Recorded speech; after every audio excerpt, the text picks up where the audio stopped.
we have some severe inequities in our society. And when I think about advocacy and awareness, I think about us learning why those inequities exist. Where does it come from? Where does it stem from?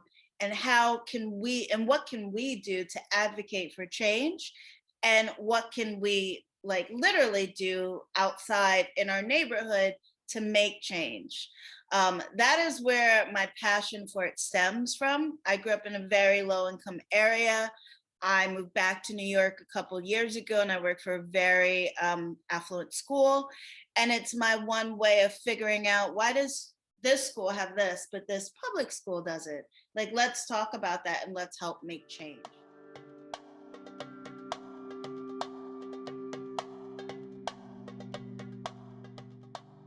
We use this book. This book is called Dig Where You Are.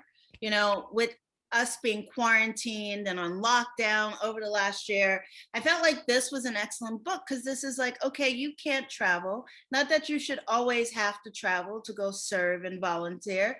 You can't go to a different neighborhood. Again, you don't have to do that.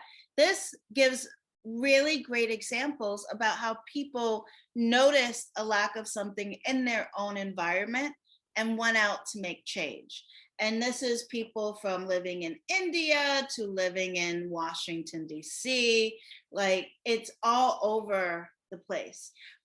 So an average week, or rather, if we were to look at what we would do in class, each week we would read about one of these people. And then I would align it with a UN Sustainable Development Goal.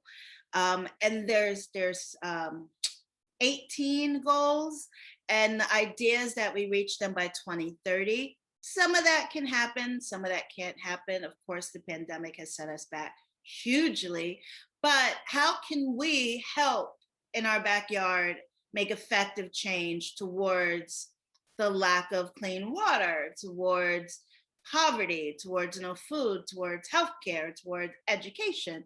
What can we do? It's so often discounted that students can make change. If anything, we've learned in these past 4 or 5 years, it's your voice that I see, it's your voice that I hear. And I want to help you use that voice to make change. You're going to be the ones controlling our society in a couple short years. You're going to be the ones looking out for our low income people, looking out for our seniors. When we get there, I want to make sure I want to help you look at it with an empathetic lens. And I want you to have this country be what you want it to be. And this is a way that I can see me assisting with that.